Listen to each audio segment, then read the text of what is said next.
अच्छे कर्मों का फल लौटता जरूर है। बहुत समय पहले की बात है, महात्मा गौतम बुद्ध एक गांव में प्रवचन दे रहे थे। महात्मा गौतम बुद्ध का प्रवचन सुनने के लिए गांव के बहुत सारे लोग इकट्ठे हुए थे। उनमें से एक व्यक्ति ने महात्मा गौतम बुद्ध से पूछा, महात्मा, अच्छे कर्मों का फल कैसे मिलता है? तब महात्मा गौतम बुद्ध ने उस व्यक्ति को समझाया।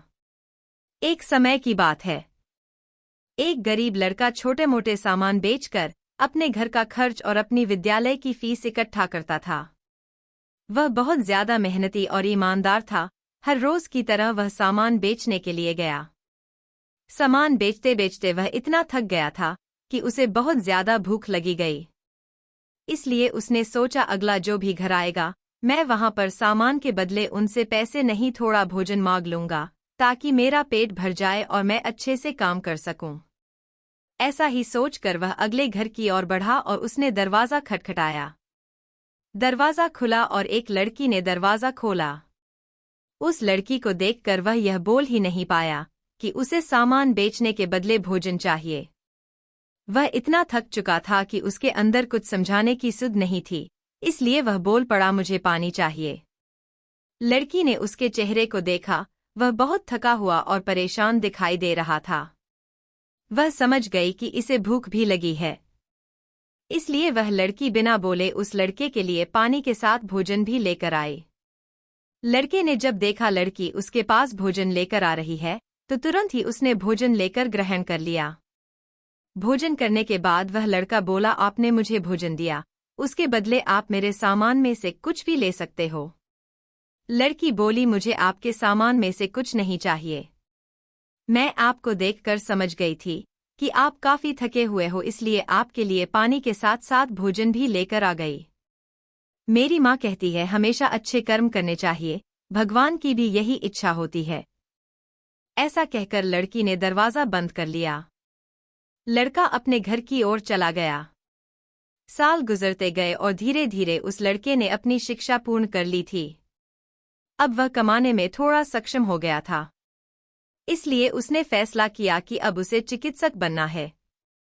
इसलिए उसने किसी अच्छे विद्यालय में दाखिला ले लिया और काम करने के साथ साथ विद्यालय की फीस भी भरता रहा। अब वह एक बहुत अच्छा चिकित्सा बन गया था। एक बार उसके चिकित्सालय में एक लड़की दाखिल हुई, जिसकी तबीयत बहुत खराब थी। जब उस लड़के ने उस लड़की को देखा तब वह समझ गया, यह तो वही लड़की है जिसने इतने साल पहले मुझे पानी के साथ साथ खाना भी दिया था। अब वह लड़का किसी भी कीमत पर उस लड़की की जान बचाना चाहते था। इसीलिए उन्होंने अपने बड़े चिकित्सक से बात की और उसका अच्छा इलाज कराया और वह बिल्कुल ठीक हो गई। लड़की के परिवार वालों के पास इतने पैसे नहीं थे कि वह उसका अच्छा इलाज कर पाए, लेकिन उस लड़के ने अपने पैसों से इस लड़की का इलाज कराया। चिकित्सक लड़के ने एक लिफाफे में चिकित्सालय के बिल के साथ साथ एक चिट्ठी लिखकर लिफाफे में डाल दी और उस लड़की तक पहुंचा दी। जब उस लड़की ने वह लिफाफा खोला तब उसने पाया कि उसका बिल तो पहले ही भरा जा चुका है। यह देखकर वह आश्चर्यचकित हो गई, आखिर मेरा बिल किसने भर दिया? उसके बाद उसी लिफाफे में रखी चिट्ठी को खोला, जिसमें लिखा था कि आपका बिल अभी नहीं भरा गया है, यह तो आपने बहुत साल पहले एक लड़के को पानी और भोजन देकर उसका बिल दे दिया था, यह पता बस आपको आज चला है। उसे लड़की ने दिमाग लगाया और उसे याद आया कि बहुत साल पहले उसने एक लड़के को पानी और भोजन दिया था। तभी वह लड़का उसके पास आ खड़ा हुआ और बोला, अब कैसी तबीयत है आपकी? लड़की बोली, चिकित्सक महोदय, मेरी तबीयत बिल्कुल ठीक है। मैं यह जानना चाहती हूँ कि मेरा बिल किसने भरा? वह लड़का बोला, मैंने आपका बिल भरा है। मैं ही वो लड़का हूँ जिसे इतने सालों पहले आपने पानी और भोजन दिया था। आज मैंने आपके अच्छे कर्मों का फल लौटा दिया है। लड़की बोली, आपको देखकर बहुत खुशी हुई कि आप मेहनत करके इतने बड़े चिकित्सक बन गए। आपका बहुत बहुत धन्यवाद, जो आपने मेरे लिए इतना कुछ किया। वह लड़का बोला, मैंने आपके लिए कुछ नहीं किया है, जो आपने किया है वही लौटकर आप तक पहुंचा है। आज मेरे अनुभव ने मुझे बता दिया है, मनुष्य जो करता है उसके पास लौट कर जरूर आता है। लड़की ने चिकित्सक का फिर से धन्यवाद किया और वह अपने परिवार के साथ घर चली गई।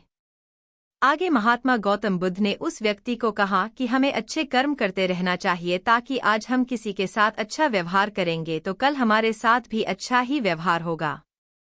महात्मा गौतम बुद्ध की शिक्षा। हम जो भी करते हैं, अच्छा या बुरा, वह किसी दूसरे रंग रूप में हमारे सामने आ जाता है। इसलिए हमेशा अच्छा करते रहो, ताकि वह अच्छा एक दिन हम तक भी पहुंचे। आलस्य आपका जीवन बर्बाद कर देगा। अच्छे अवसर हाथ से क्यों निकल जाते हैं? एक आलसी शिष्य को महात्मा गौतम बुद्ध ने पारस पत्थर दिया और कहा कि 2 दिन में जितना चाहे उतना सोना बना लो, तुम्हारा जीवन सुधर जाएगा। आलस्य की वजह से अच्छे अच्छे अवसर भी हाथ से निकल जाते हैं। जीवन में अगर कुछ हासिल करना है तो सबसे पहले इस बुराई को छोड़ना होगा। आलस्य से नुकसान कैसे हो सकता है? बात महात्मा गौतम बुद्ध के समय की है। महात्मा गौतम बुद्ध आश्रम में अपने शिष्यों के साथ रहते थे। महात्मा गौतम बुद्ध बहुत ही विद्वान थे। महात्मा गौतम बुद्ध का एक शिष्य बहुत ही आलसी था। उसकी शिक्षा पूरी होने वाली थी, लेकिन वह समय के मूल्य को नहीं समझ सका था। शिष्य आलस्य की वजह से आज का काम कल पर टाल देता था। महात्मा गौतम बुद्ध ने सोचा कि शिष्य को समय का महत्व नहीं समझाया तो इसका जीवन बर्बाद हो जाएगा। एक दिन महात्मा गौतम बुद्ध ने आलसी शिष्य को एक पारस पत्थर दिया और कहा कि पुत्र, ये पारस पत्थर है। इससे तुम जितना चाहो उतना सोना बना सकते हो, लेकिन तुम्हारे पास सिर्फ 2 ही दिन हैं। इससे तुम्हारा जीवन सुधर जाएगा। मैं दूसरे गांव जा रहा हूँ, 2 दिन बाद आश्रम लौट आऊंगा, तब मैं तुमसे ये पारस पत्थर मैं वापस ले लूंगा। पारस पत्थर देकर महात्मा गौतम बुद्ध आश्रम से चले गए। आलसी शिष्य पत्थर पाकर बहुत खुश हो गया। उसने सोचा कि इस पत्थर से इतना सोना बना लूंगा कि उसे पूरे जीवन काम करने की जरूरत नहीं पड़ेगी। अभी मेरे पास 2 दिन हैं, एक दिन आराम कर लेता हूँ, अगले दिन सोना बना लूंगा। ये सोचकर वह सो गया।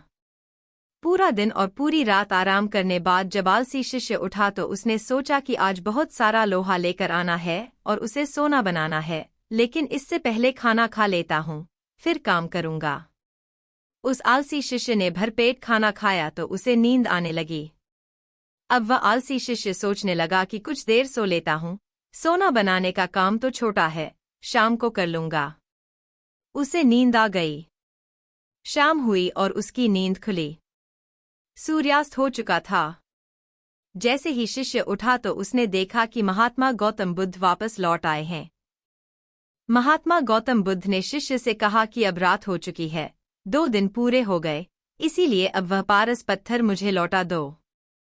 पत्थर लौटाते समय उस आलसी शिष्य को अपनी गलती का एहसास हो गया। उसे समझ आ गया कि समय मूल्यवान है, इसे आलस्य से बर्बाद नहीं करना चाहिए। इस एक बुरी आदत की वजह से कई बार बड़े बड़े अवसर भी हाथ से निकल जाते हैं, इसीलिए आलस्य को तुरंत त्याग देना चाहिए।